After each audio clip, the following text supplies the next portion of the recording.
I want to go at the ISIS problem from a different perspective now. Senator Bernie Sanders is an independent from Vermont. He joins me as Senator Sanders. I think it's fair to say and describe you as a dove, but you have also warned that you think ISIS is a dangerous and lethal operation and needs to be stopped. Tell me, as you look at what's happening now, and that is that while the air assaults continue and have some effect on their targets, they don't seem to be slowing ISIS in any way. What's your next move? Well, Candy, I think the main point to be made is, of course, ISIS is a brutal, awful, dangerous army, and they have got to be defeated. But, Candy, this is not just an American problem. This is an international crisis. This is a regional crisis. And I think the people of America are getting sick and tired of the world and the region, Saudi Arabia and the other countries, saying, hey, we don't have to do anything about it. The American taxpayer and American soldiers will do all the work for us. Most people don't know is that Saudi Arabia is the fourth largest defense spender in the world, more than the UK, more than France. They have an army which is probably 7 times larger than ISIS. They have a major air force. Their country is run by a royal family worth hundreds of billions of dollars. Sure, but they've shown no sign at all that they want to go in, and neither have the Jordanians, although they seem a little more interested, or the Turks.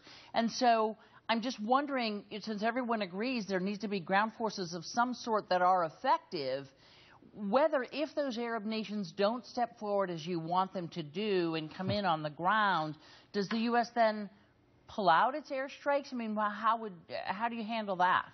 Well, here's the question that we have got to ask is, why are the nations in the region not more actively involved? Why don't they see this as a crisis situation? Here's the danger, Candy.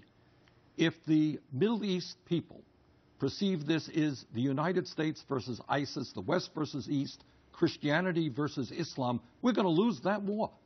This is a war for the soul of Islam, and the Muslim nations must be deeply involved.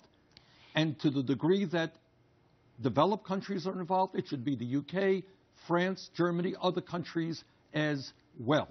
So I worry very much, and I go out around Vermont and around the country, and people are saying, yeah, we're concerned about ISIS, but we're also concerned about the collapse of the American middle class and infrastructure, which is falling apart, the need to create jobs in America. We can't do it alone. It has to be an international and a regional coalition. Well, in fact, I mean, the president and his administration have collected any number of nations, both in Europe and Arab nations, who say, we support you and we support this idea of going against ISIS. And some countries have said, we'll help you train some troops.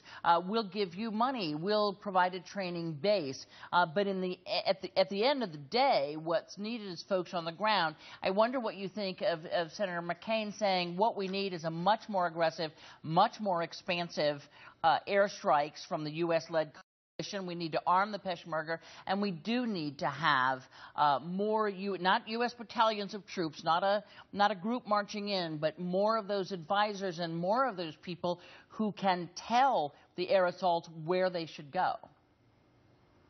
See, what about that role for America? It's a problem for the international community. And you asked me a moment ago, why aren't other countries more deeply involved? I will tell you why. Okay. Because they believe that the American taxpayers are going to do it, and American soldiers ultimately will do it. And as long as that signal is out there, that is what's going to happen. I want the Saudi Arabian government to be actively involved. I want their troops to be on the ground. I don't want them to believe that we're going to do it for them. So yes, I think we have to play a very strong and supportive role with the UK, with France, with Canada, with other countries. It cannot and should not be the United States alone. And as far as the role so far that the U.S. is playing, is that too far for you, or just about right? I mean, we're leading the air assault. I think the president... It is very easy to criticize the president, but this is an enormously complicated issue.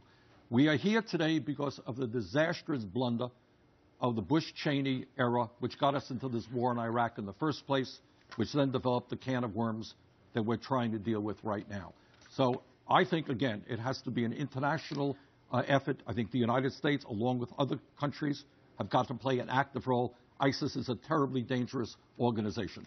And we have to do it internationally and regionally. And if that support is not there in terms of the ground troops that you're calling for, from the Saudis, the Turks, the Jordanians, etc., if that help is not forthcoming on the ground, then does the U.S. pull out? It seems to me it's a catch-22 to say, hey, you know, somebody has to deal with this, but it shouldn't be us.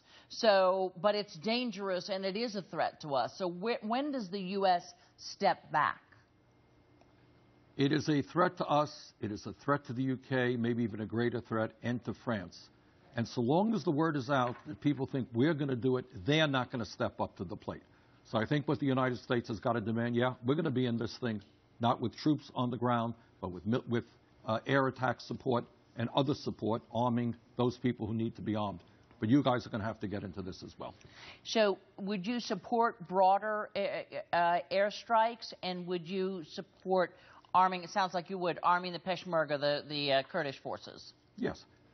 I think we should arm, and even that's a difficult issue, to make sure that the people that we arm today don't turn against us tomorrow. But I think providing arms to those people who we can trust and providing air support is, in fact, something we should be doing. But for you, would it be confined to the Peshmerga? I know that you voted against arming and training Syrian rebels. So is there a difference to you between the Peshmerga and the Syrian rebels? Here's where I am. We have been at war for 12 years. We have spent trillions of dollars. I'm chairman of the Senate Committee on Veterans Affairs. We have 500,000 young men and women who have come home with PTSD and TBI. What I do not want, and I fear very much, is the United States getting sucked into a quagmire and being involved in perpetual warfare year after year after year. That is my fear. Senator Bernie Sanders, I thank you so much for your time today. We appreciate it. Come see us in Washington.